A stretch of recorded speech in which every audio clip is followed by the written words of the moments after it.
So a mad lad decided to try to draw every state flag within state-county borders. That is why all these flags look like a 2-year-old drew them. You could tell he had to get creative with some of these because like the Californian one, it's a little rough, but how else was he supposed to pull this off? Same thing with a lot of these states actually, because you know, a lot of them have an intricate design, sometimes like a bunch of different people or icons, I don't know, shields. You kind of just have to use your imagination there. Texas looks pretty great. This might be the best one of all because it is clearly all labeled. You can see the star, you can see the 3 colors. 8 out of 8, mate. I don't know what the hell happened to Illinois, but it was worth it, buddy. Good attempt. If I had to pick a worse one though, it's definitely either Arizona or Hawaii. Those, I mean, what are you gonna really do though? Probably one of the least talked about mountain ranges ever, the Hawaii mountain range, because technically there's a bunch of mountains here. I knew that. I totally knew that. It's so easy to forget that there's a lot of things going on underneath this surface. I mean, it just looks like scattered islands, but in reality, it's like a mountain wonderland underneath the water. We have Maui and Oahu, some of the islands that a lot of people visit, but then as you go further down the chain, it gets a little bit weirder. I don't know about some of this stuff down here. Like Necker?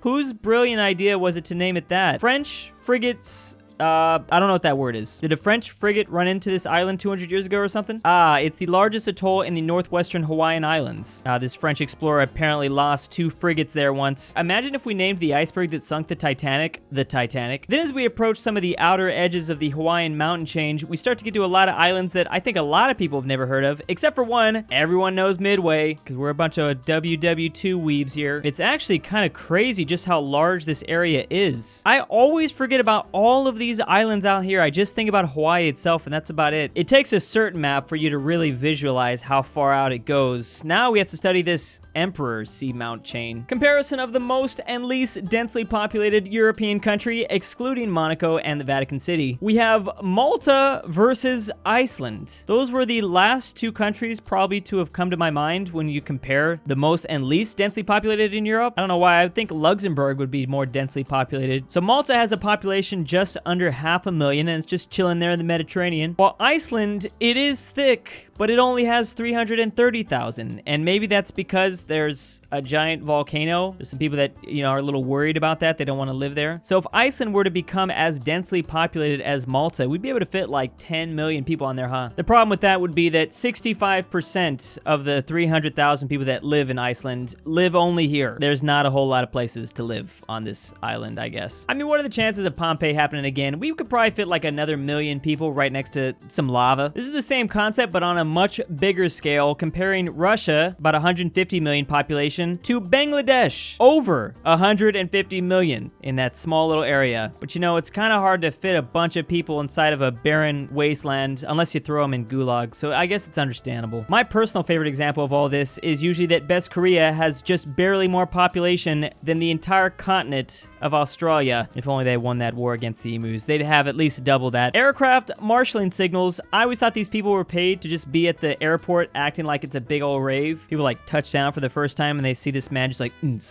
We have the hold symbol, the place yourself facing me symbol, as well as the T-pose, normal stop. I'm just gonna start T-posing whenever I want the world to stop. Turn left, turn right. I felt like it'd be more like hand gestures, like more of the way we do it with cars if your blinker isn't working. I've seen this one before. Oh God, if I ever see someone do this now, I'm gonna be freaking out. He's like jumping up and down.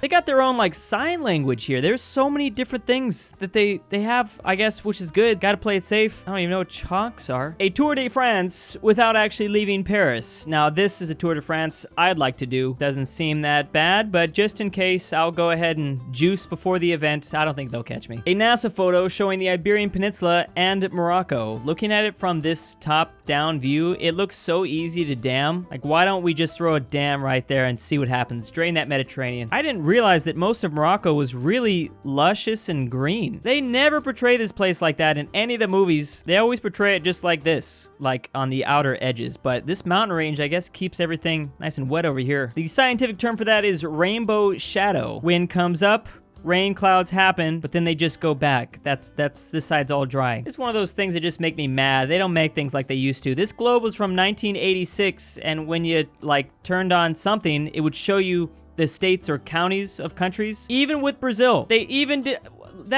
why can't I buy something like this? I bet you did cost me like $400 today though. The birthplaces of the 100 fastest 1500 meter runners of all time. This is basically like a mile, 4 laps. Let's just talk about the elephant in the room here. Kenya, what is going on? Does this country just start making their kids run this race straight out of the womb? I know that body type is definitely a thing here too, so that must be a factor. Helps if you're probably not short like me. Damn, just look at all the L's. Asia and South America has taken none? You ain't got nobody on this list? We got some here in the US and in Mexico. Canada's too busy worried about the Winter Olympics. They don't know nothing about those summer sports. Even Australia is showing up at least 2 people, and that's probably because they got to run away from all the dangerous animals that are constantly trying to eat them. The #1 person though in the world is from Morocco from 1998, 3 minutes and 26 seconds. Imagine running almost a mile in 3.5 minutes. But Kenya's got 5 people in the top 10 all up in here. A Lego map of Japan and Korea. Simple, but gets the job done. I kind of want to see an entire world map like this. Shows you that North Korea is basically uninhabitable. Okay, accurate. Lego should actually sell this. I would want to put something like this together. Come on, Denmark, get your shit together. So I've always heard of this, but I've always been too lazy to look it up. This is the colonial territory of the Knights of Malta. Talk about historical meme nation here. Apparently, between the years of 1651 and 1665, they had a couple islands in the Caribbean. A very small island controlled by knights colonizing other small islands. And I guess they're now controlled by knights. This just goes to show you the next time you're playing EU4, there's no such thing as too unrealistic. What's even more amazing is that they're still around today, known as the Sovereign Military Order of Malta. Basically, even though they no longer have any territorial possessions, the sovereign entity still maintains diplomatic relationships with many countries. It also has permanent observer status at the United Nations. Let's go. I say they have a rightful claim to these islands. Let's use the casus belli. Let's declare the battle, take them back. Here are the countries of the world that they maintain diplomatic relationships with. Most of the world, it kind of looks like, except for the US and China. How are they doing this? How insane is that? It must have something to do with the fountain of youth, I think. Whenever we discuss the idea of a 51st state, this is always the one I forget about, and this is probably the most likely. DC, our first micro state. They got access to some water just in case everyone becomes independent, and we have like a real life battle royale. It'd be a nice escape route for them. I want to know how Virginia and Maryland feel about this. I want to get their opinion on it. Where each state's largest immigrant population was born in 2010 compared to 100 years ago. It's all Mexico, except for a couple spots. Canada's trying their best to compete, but it's not really working out. Where did El Salvador come from? I didn't think that'd be on here. But 1910, it was mostly Germany. They're not showing as dominant of a performance as Mexico was. Mexico was here a little bit, at least in Texas, New Mexico, and Arizona. Of course, the Scandinavians going to the most Scandinavian part of the US, the Dakotas and Minnesota. Russia / the Soviet Union really heading into New York at this time. I like how the UK were mostly going this way, but randomly they also went to Alabama. Wait a second, UK.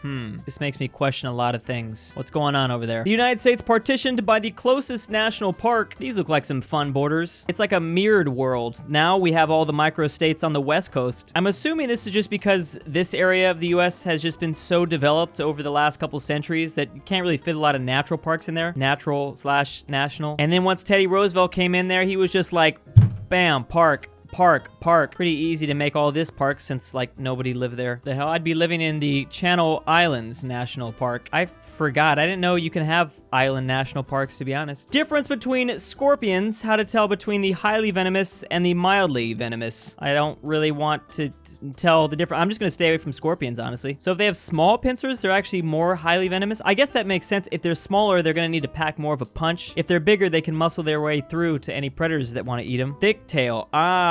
Okay, that's probably the biggest. Look how thin this is. It looks like he's skipping leg day. Also, the bigger your pincer size is, the smaller the tail will be, and vice versa. Yeah, like I said, I'm just gonna stay away from these things in general. The deadliest hunters on land based off successful kill percentage. Oh man, what animal has the best KD? Tigers are on the list, but not that good. 7.5%. Wolves do a lot better. Oh, lions are pretty good. In terms of like big mammals, the African wild dogs usually are pretty high up. They would have been #1 if it wasn't for dragonflies. What the hell are dragonflies doing? They're just out here eliminating the insect world and we have no idea what's going on. This has led me down the rabbit hole and now I've figured out the largest insect ever known to inhabit prehistoric Earth was this dragonfly. That thing looks like it would mess somebody up. Possibly like just abduct you.